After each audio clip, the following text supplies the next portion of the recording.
Hello there, it's me Tom with another massive tutorial, and today we're going to be looking at the sounds we just heard there. It's something I've been playing around with in the last week, so I've been playing dirt with the new deadmau5 music pack, so I've just been kind of hearing lots of this kind of sound, and I'm a big fan anyway, so this might remind you of his track FML. It definitely sounds like the starting up to me, and I've tried to include some triplets and stuff, which is kind of pretty reminiscent of his style, especially in that track. But yeah, we'll go through and make the synths. I've put in a couple of controls here to really allow you to kind of vary up the sound, which is how he uses it. I notice a lot, we'll use it in a build up and start it off really far down here, and then kind of slowly bring it in.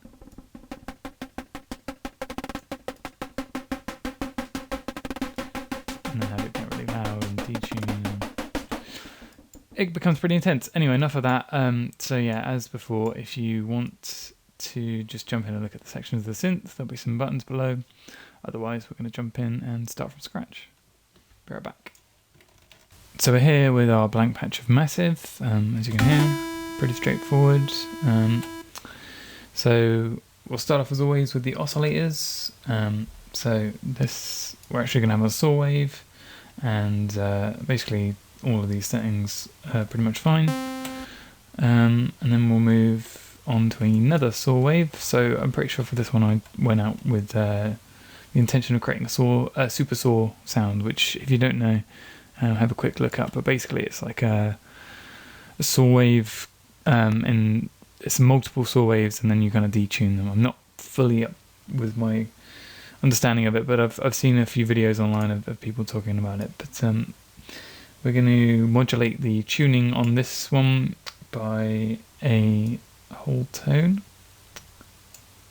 and just for now I'll turn off this LFO. But so we need to set the intensity to about halfway here, the amplitude to about 3/4, and we are going to just dial in the control for this first modulation wheel here. Moving on to the third oscillator, we're going to use another saw wave, and this one you can put the intensity about here and the amplitude about here. So this, as you can hear, sounds pretty horrible, and obviously the sound itself is not meant to be held down like this. So I think the best thing for us to do is go in and program the bit that makes it kind of bounce around and stuff, because that's it has such a big effect on the sound that once we get that in, you'll really hear it start to come together. So the first thing you can do is set the level of your amplitude envelope to be modulated with the performer. So the performer here, what I've done is I've set it up so that we've got these short waves here, and essentially this is kind of like having another envelope, and then we'll have the longer wave shape, this one. On these you can just shift click the wave shape if you want to load them all in at once, or hold it down. I'm not sure if you have to shift click, but it works for me. And then we're going to add a couple of just variances. I mean, this is something that I would recommend that you completely play around with yourself, but on steps 10 and 11 I'm going to put just a couple of if we turn the rate up real quick, we need to set this to 112 so it's in triplets. Right, you'll be able to hear what I mean now.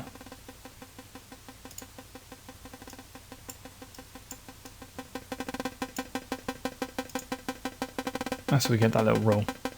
So that, as I say, is totally something you can play with by yourself, because it's going to have a huge effect on the sound in a kind of a logical sense, I guess is a good way of describing it. So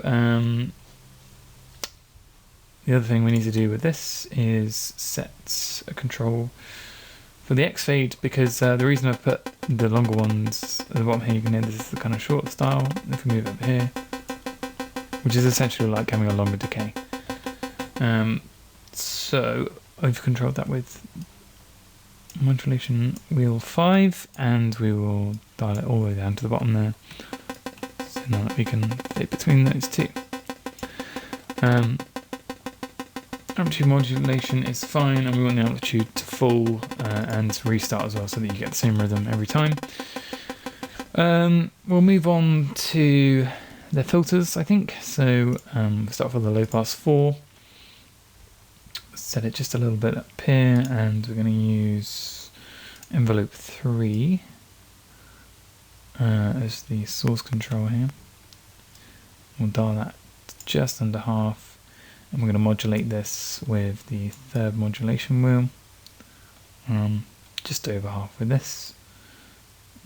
So I should be naming these dials right now, but yeah, I can see it down here, I know what they are, but I would recommend you go through and name these dials as I program them, because then you'll know what they do. Obviously this is for the filter. You can kind of make this more dramatic if you want, but you'll get, well, you can't really hear it right now, but once we add in distortion and stuff, it's kind of crazy. So I've just left mine about here. As to the envelope 3 settings, we'll go ahead and look at those really quickly. Pretty basic. We'll just set the attack to about 1/4. Decay is fine where it is. Level we want all the way up, and a little bit of release here, just so that you get the filter as open as you close. I mean, you could change with this if you want to, but it's not going to have a huge effect.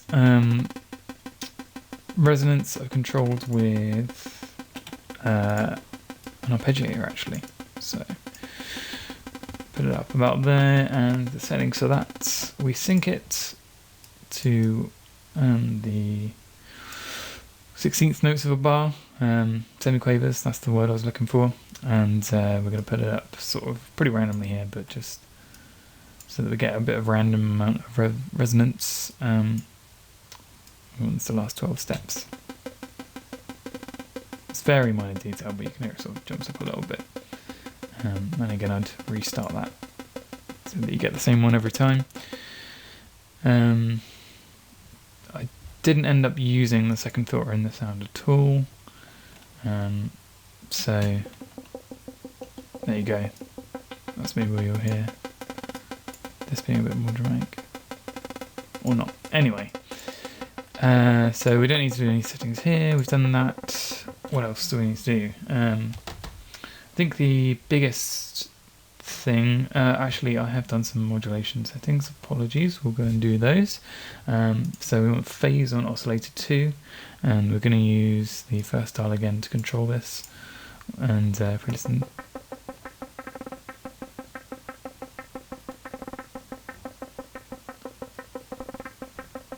you can hear that kind of adds a little, I don't think you can really see it on there, but you can hear the difference anyway. It's a sort of little bite. And then on oscillator 3, we've used the position dial. So about here. If we open the filter while I do this, you can really hear what's doing. Again, I don't think this has a huge effect, but we need to pitch this all up by 35 cents. And finally, we're going to do a bit of FM on the first oscillator, so we want to chuck this almost all the way up, and that adds a little bit of just a little bit of bite.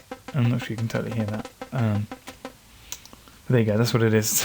I just blindly copy these settings, to be honest. A lot of them are kind of dialed in experimentation, but they obviously all form the overall sound in the end, so it's important that I get all of them down for you guys to see.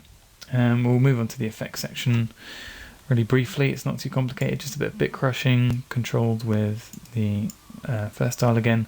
So I named this one intensity in mine, and you can hear it really kind of brings out this, bite to the sounds, I guess would be the best way of describing it. So I don't know, it's quite nice to have a lot of dials on this one thing, but you also want to be careful with it, because you want as much control as you can have, so having it all on one dial limits that control. We're going to randomize the pan, like I've done I think in every video so far. It's a great little trick. Look at the voicing tab really quickly, and now this will make a huge difference. I probably should have done this first, because this is actually using 12 voices, which is a lot, and we're going to put it in a monophonic. And this is where we come in with the detune. So I set mine by default to be up a little bit. So that's without, it's quite weak, and that really thickens it up. And then I controlled it all with this wheel here. For some reason I put it down one instead, but I don't think that really matters too much. And you want to be careful with this. I want to say that is about right. I mean, it really depends how much you like flying around on your dials. You could have it all the way up there if you want, but you can hear that's pretty extreme. And like, the kind of result I wanted was only around here. So when you're kind of like performing with dials and stuff, like putting it to around here is kind of takes a bit more attention than just throwing it all the way up. So I set mine down about here. So that's pretty much, yeah, that's it for the voicing tab. We need to do LFO5. So we'll set the rate to about here. Amplitude almost full. And we're going to use the triangle ramps thing, triplet ramps, that's the one. And X-fade between these two a little bit, so that you don't get these, really harsh bits of teaching at any one time. We kind of do here, but I don't know, it kind of eases into it a bit, thanks to the sine wave. Good old sine wave. So we'll move on to the effects section now. We'll start off with the dimension expander, which essentially is like a kind of fancy reverb unit. I control this with dial 6. Set it to about halfway because this gets pretty ugly when it's turned all the way up, so you need to turn the size down a bit. It actually kind of made some weird harmonic distortion when I had it all the way up and I couldn't work out what it was, but it was the dimension expander, so be careful with your effects. Next up we're going to use a delay synced. We'll set this to 2 and then that's 1 and 4. Again, we need to control this with wheel 6 because it's kind of like our effects wheel. This is kind of a habit I picked up after going through lots of the presets in Massive. A lot of them will just dial up one modulation thing to the dry wet on your 2 effects, which I'm not sure if that's kind of the way to do it always, but in this sound it was useful because they kind of do the same thing. And they work quite well together. You get this distant but delayed sound going on. I don't have a spectrogram on me, but if I did, then we could look at that. So there's one more dial I'm missing. Oh yeah, it's the attack level. Now I'm not sure really if this makes a huge difference, but you just put that on there.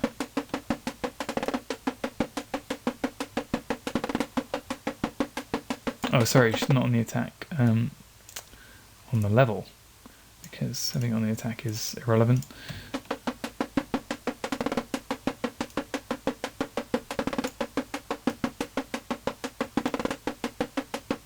Yeah, I'm not sure this really makes a huge difference, but I did it anyway. It might make a difference if you kind of dial that back. I don't know.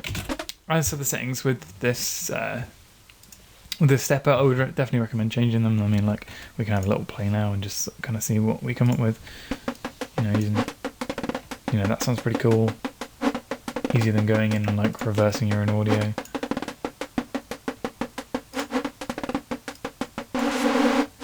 If you want a bit of vuvuzela.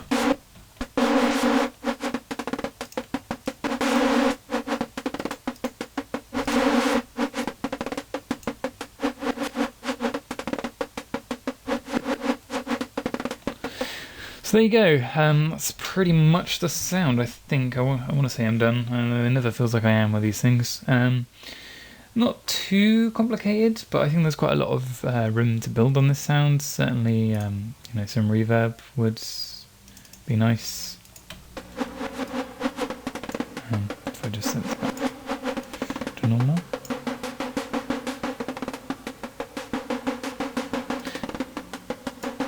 Have I set the wrong wave shape here? No, that is right. I've just done it here.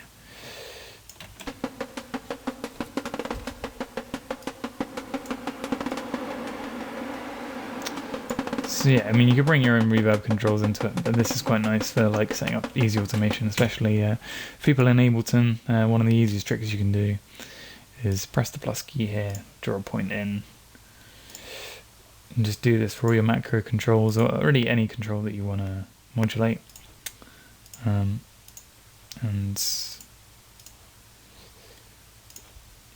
whenever you want to go and automate stuff now, you've got all this ready to go, and you can just sort of fold this track up a bit if you want to. So that's pretty useful. But that's the tutorial. I'm very good at rambling and making these things longer than they should be, so I'll just say thanks for watching and goodbye.